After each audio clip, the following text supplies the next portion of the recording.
such type of progression we have the combination that we have is 2 raised to 1 upon 4, 4 raised to 1 upon 8, 8 raised to 1 upon 16 and so on is equal to what? Hello everyone, welcome back to Alan Overseas. Let's continue a special series. In this series, we will cover 45 important topics in 45 days, which will really helpful to all JEE Mains aspirants. And the topic distributions are 15 physics, 15 chemistry and 15 in maths. I am going to cover this section here. This is the study challenge we will cover in the series. And our today's topic is the arithmetic geometric progression, which is under the chapter sequence and series. You can see there is a lot of previous year question on the basis of this topic only. So without wasting too much time, let's start our today's topic, arithmetic geometric progression. With the name it is clear, like we are going to learn mixture of AP and GP, and yes it is. The standard appearance of AGP is what? First of all, I would like to clear you the things. With the name it is clear, I am going to teach you the mixture of AP and GP. With the name AGP, this is the combination of AP and GP, and yes, we are going to learn this combination AP and GP. You can observe the pattern also. Let's say the standard appearance, you can observe here is A plus D, A plus 2D, A plus 3D. They are in what?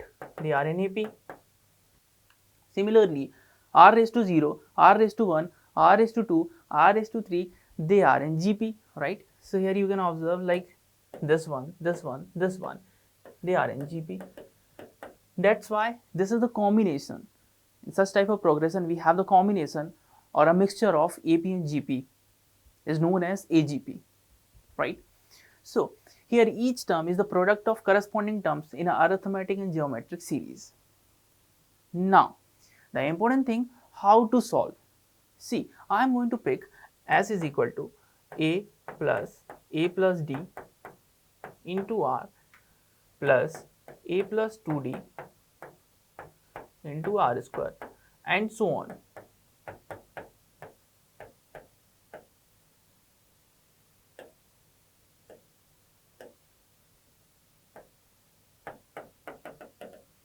Till infinite, right?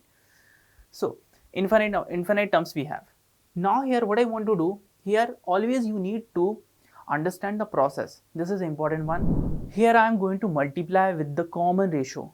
The common ratio, that means I am going to talk about GP, and the common difference, that means I am going to talk about AP, because we have the combination of AP and GP, right? So here what I am going to do, here I am going to multiply with the common ratio that we have is R here. So R into S, you will get what? Now one more important thing, I am going to shift first term here. So A into R, I am going to write below second term. Similarly, here when I am going to multiply with the R, then you will get what? A plus D into R square and so on. I am going to proceed. A plus 2D into R cube, that's it. Now, the next is I am going to subtract these two. Then I will get S minus R into S. Here, nothing. That means now here A plus D into R minus AR. You will get what? DR only. I am going to subtract here, right? Similarly, AR square minus AR square would be cancelled. 2DR square and DR square. When we are going to subtract, you will get DR square. So here you have dr square, and similarly there you will get dr cube, and this process you can continue till infinite. Now here you can observe, when we are going to take s as a common, then you will get here 1 minus r, and here you have a plus dr. I am going to focus you all.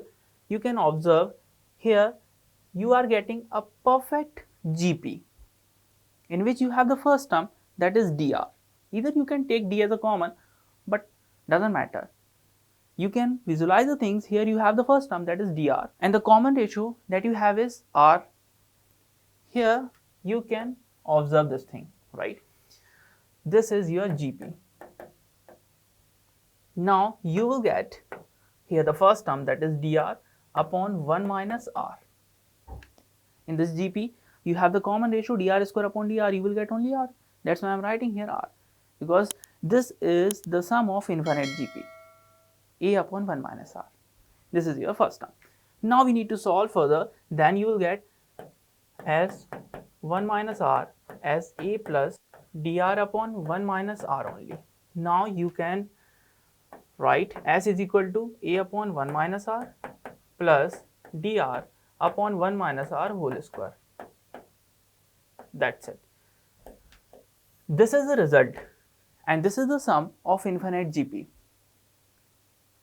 Either you can remember this result, but mark my word, if you want to use this result, then the first term of your GP, it should be 1. Then you can use this result. Otherwise, you have to follow this method. And yes, it is more convenient to follow this method, right? So let should we implement our concept in this previous year question that we have is 2 raised to 1 upon 4, 4 raised to 1 upon 8, 8 raised to 1 upon 16 and so on is equal to what? Again we have infinite number of terms. Now how we can proceed this one? So listen me. Here you have 2 raised to 1 upon 4. So you can write 2 raised to 1 upon 4 into. This one I also want to write 4 raised to 1 upon 8. So you will get 2 square upon 1 upon 8. Similarly, I am interested to write 8 as a 2 cube and 1 upon 16 and so on. You can proceed.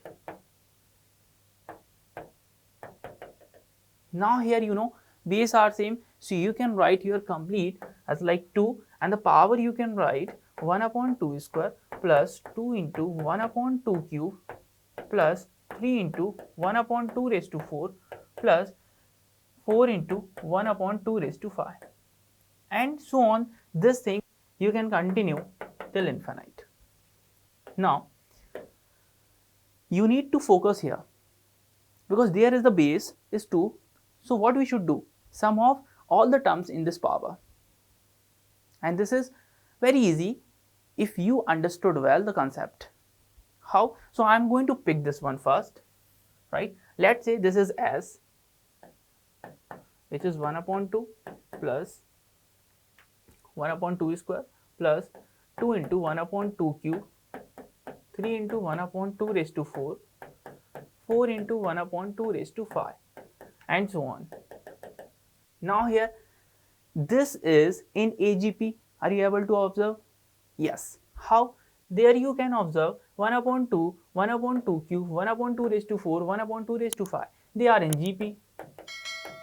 And 1, 2, 3, 4, they are in AP. So this is the combination of AGP, AP and GP. So that's why I am telling you, yes, it is AGP. Now, here you just need to multiply here with common ratio as I told you. So here I am going to multiply with 1 upon 2. So S into 1 upon 2, you will get what? 1 upon 2 raised to 3. Here I am going to shift, right, first term, and here you will get 1 upon 2 raised to 3. Similarly, once when we are going to multiply with 1 upon 2 in second term, then you will get 2 into 1 upon 2 raised to 4. Similarly, 3 into 1 upon 2 raised to 5 and so on. You can proceed. Now I am going to subtract these all. Then we will get what? S minus half of S is equal to 1 upon 2 square. Here 2 minus 1, that means you will get 1 upon 2 cube. Similarly, 3 minus 2, you will get 1 upon 2 raised to 4 and so on. You can proceed. 2 raised to 5 and so on. Now S minus 1 upon 2 into S, you will get 1 upon 2 into S. Now here you can observe 1 upon 2 square, 1 upon 2 cube, 1 upon 2 raised to 4, 1 upon 2 raised to 5. They are in perfect pure GP, right? Yes, in which you have the first term, that is 1 upon 2 square, and the common ratio is 1 upon 2. Now here you can find the sum of this infinite GP. It is quite easy because we have the formula, that is A upon 1 minus R. So A upon 1 minus R. Now 1 upon 2 into S we have. There is 1 upon 2 square and there is 1 upon 2. You can cancel. So S you will get as a 1 because there is 1 upon 2, right? There you will get 1 upon 2 only. Now 1 upon 2 into s is equal to 1 upon 2, both will cancel, s you will get as a 1. Now you can put, this is not the final answer. This is not the final answer because this is the value of s, and as we have assumed this thing, right?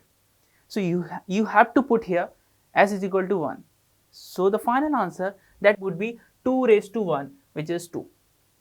There is 1, so 2 raised to 1, you will get 2 as a final answer. So option B you can pick.